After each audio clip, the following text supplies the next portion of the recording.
আমরা এখন আমাদের হোটেল থেকে হচ্ছে আমাদের টুকটুক ড্রাইভারকে নিয়ে এখানে এসেছি পিকনিতে। এটা 615 লঙ্কান রুটি নিয়েছে, নর্মালি যাচ্ছিল 1500 লঙ্কান রুটি। এমনিতে টুকটুক ড্রাইভারে যারা ওখানে ছিল। তো আপনারা সবাই হচ্ছে পিকমি অ্যাপে এটা পিক করার ট্রাই করবেন, নাহলে হচ্ছে ধরা খাওয়ার একটা সম্ভাবনা আছে। আমাদের টুকটুক ড্রাইভার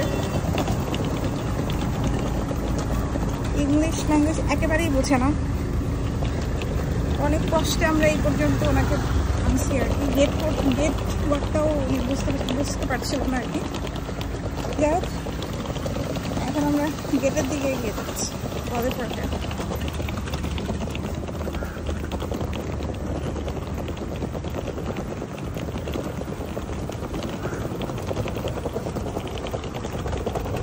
বাতাস আছে কিন্তু প্রচন্ড প্রচন্ড।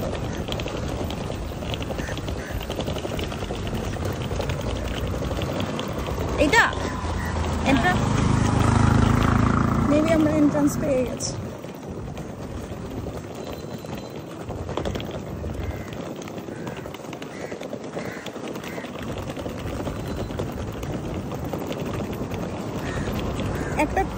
আমরা এখন গল্ফোর্টের ভিতরে যাচ্ছি। অলরেডি গল্ফোর্টের ভিতরে ইনফ্যাক্ট এটা নাকি টোটাল 6 কিলোমিটার এরিয়া।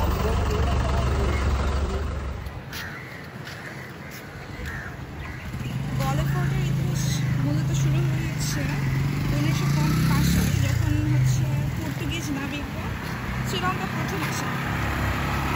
1988 সালে পর্তুগিজের গল্ফোর্টে একটি দুর্গ নির্মাণ করে। 1640 সালে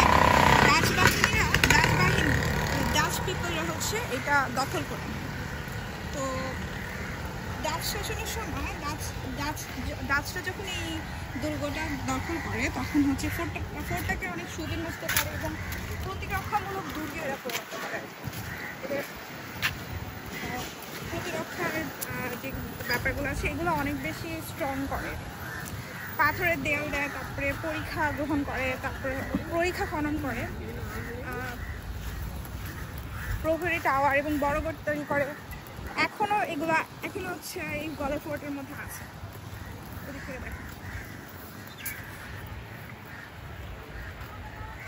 ওই সময় হচ্ছে গল্ফোর্ট হচ্ছে ওই ডাচদের সময় গল্ফোর্ট হচ্ছে দক্ষিণ এশিয়ার হচ্ছে সবচেয়ে অন্যতম গুরুত্বপূর্ণ একটা বাণিজ্য বন্দর ছিল এবং বাণিজ্য কেন্দ্র ছিল।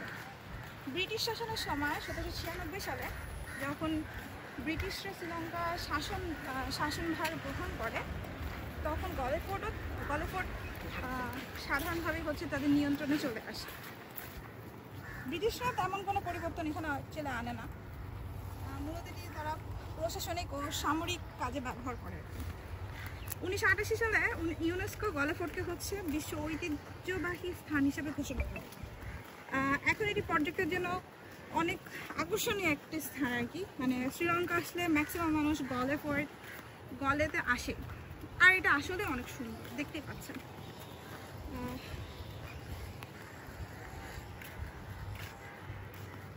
গলের মধ্যে সবচেয়ে হচ্ছে আকর্ষণীয় স্থানের মধ্যে রয়েছে হচ্ছে গলের light house, Dutch reform church, museum ও পুরনো স্থাপত্য, গলে ফোর্ট ওয়ালস।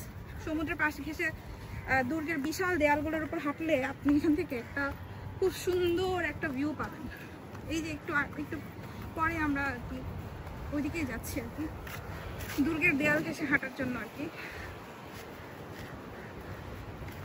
আসলে গল্ফোর্টকে আপনি শুধুমাত্র সেটা ঐতিহাসিক স্থাপনা হিসেবে বলতে পারবেন না। এটা আসলে শ্রীলঙ্কার উপনিবেশিক আমলে দেখো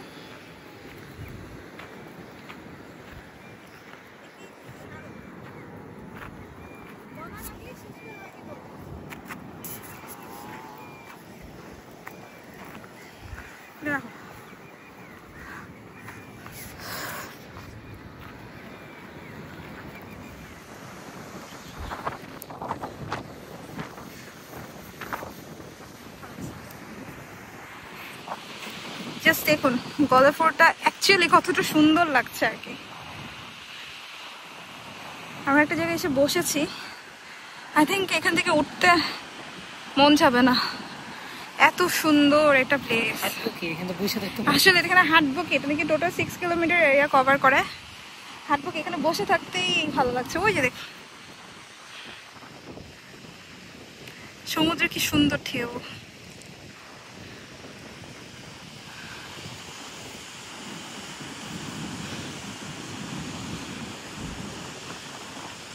এত সুন্দর বাতাস।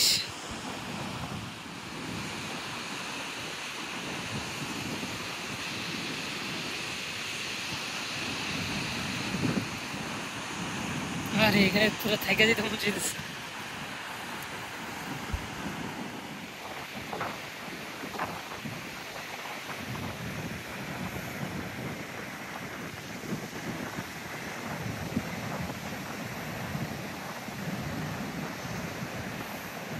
হাঁটবো না, এখানে বসে থাকে। একই ভিউ বলে পুরোটা, মানে পুরোটা জুড়ে, মানে যে প্রাচীর।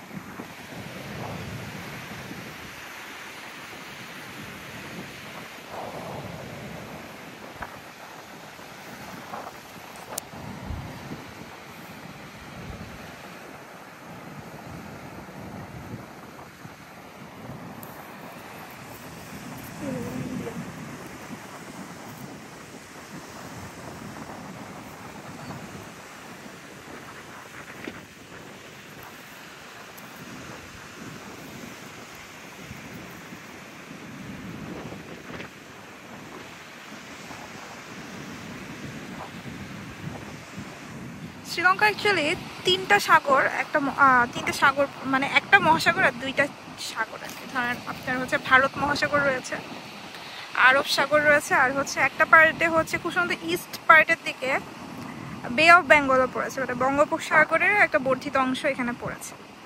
তো এর হচ্ছে তিন দিকে বা চারদিক দিয়ে মোটামুটি তিনটা সাগরের সম্মিলন। ভালোই, মানে একসাথে ভারত মহাসাগরও দেখা হয়ে যাবে, আবার আপনার আরব সাগরও দেখা হয়ে যাবে, আবার একটা বে অফ বেঙ্গলের একটা বর্ধিত অংশ এখানে এসে পড়েছে। ব্যাপারটা ভালোই।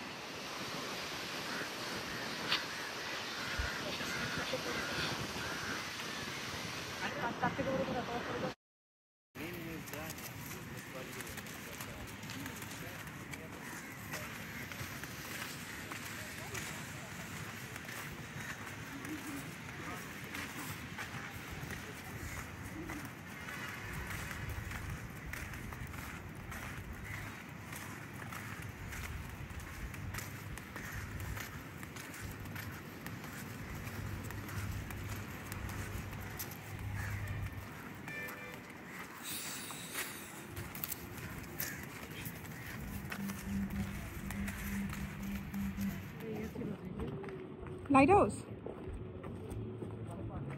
এটা হচ্ছে মুন গ্যালারি।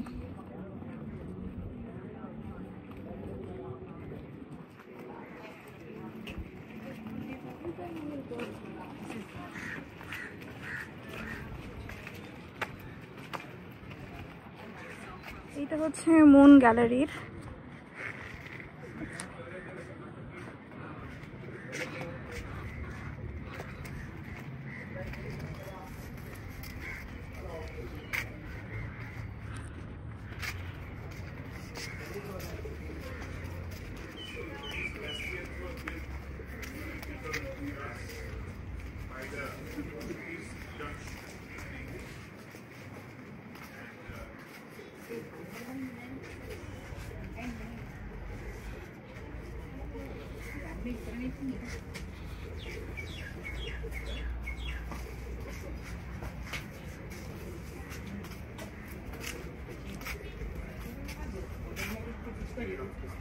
এগুলো কি জেল টাইপের কিছু? চলো তো দেখি।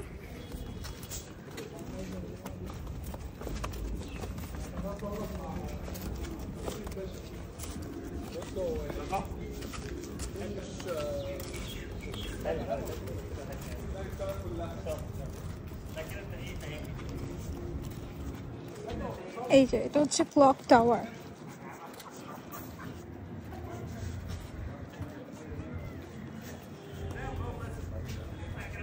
এইটা দিয়ে খুব সম্ভবত উপরেও ক্লক টাওয়ারে উঠে যায়।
তুমি তো অনেক করো না করছি।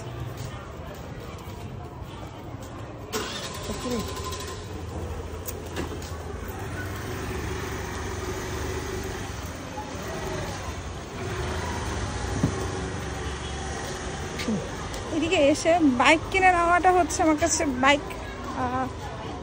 নেওয়াটা আমার কাছে একটা ভালো, স্কুটি রেন্টে নেওয়াটা আমার কাছে একটা ভালো বুদ্ধি মনে হয়। এখানে একটা স্কুল আছে, সাউথল্যান্ড কলেজ, সরি স্কুল না কলেজ।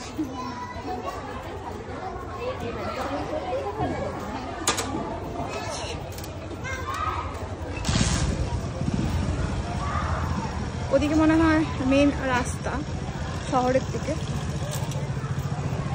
চলুন আমরা আবার ব্যাক করি। এটা হচ্ছে শ্রীলঙ্কার একটা লোকাল বাস। তো এই বাসের মধ্যে দেখেন কতগুলো জিনিস লেখা আছে, sound system, water tank, phone charger, HD TV, আর হচ্ছে ফ্রি ওয়াইফাই।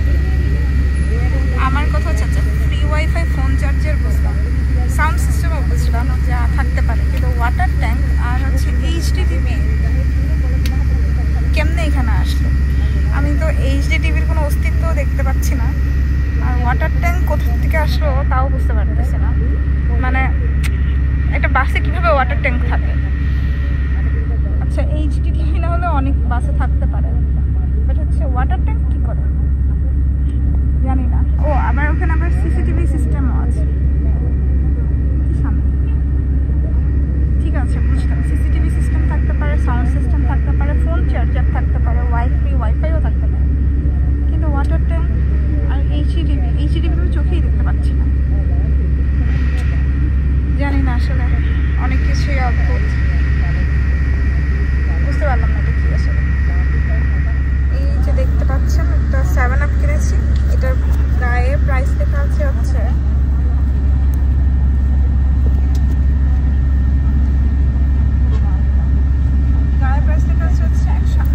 লঙ্কান রুপি। কিন্তু আপনি যখন শ্রীলঙ্কাতে যে কোনো জায়গায় এই 7upগুলো কিনতে যাবেন 180 লঙ্কান রুপি ওনারা কখনোই রাখবে না। ওনারা রাখবে হচ্ছে আপনার কাছ থেকে, যেমন আমি এটা কিনেছি হচ্ছে 300 লঙ্কান রুপিতে, মানে বাংলাদেশি টাকা 130 টাকা বা 20 টাকা, 25 থেকে 30 টাকা। 400 ml একটা 7up 125 থেকে 30 টাকা। একটু আগে হচ্ছে সামনে প্যাসেঞ্জার হচ্ছে একটা ম্যাঙ্গোর জুস রাখলো, তার কাছ থেকে নিয়েছে 500। অনেক হচ্ছে বাংলাদেশের কোনটা কথা বলবো, বাংলাদেশের ফিটিকার মতো। তো সেইটার নাম 500, মানে হচ্ছে বাংলাদেশি টাকায় 220-30 টাকার মতো। অনেক শ্রীলঙ্কায় না এই জিনিসগুলো আমি দেখলাম যে বডিতে যে প্রাইসটা প্রিন্টেড থাকে সেই প্রাইসটা রাখে না, এবং রেস্টুরেন্টগুলোতে তো এগুলো আরো পাগলের মতো রাখে। নোয়ারা এরিয়াতে আমরা যে রেস্টুরেন্টটাতে গিয়েছিলাম, দুইটা কোকাকোলা দুইটা স্প্রাইট নিয়েছিলাম লেমন ফ্লেভারের, দুইটার জন্য রেখেছে 450 করে, একটা 450 করে, মানে হচ্ছে বাংলাদেশি টাকায় 220 টাকা করে। একটা কত ml, একটা 400 ml লেমন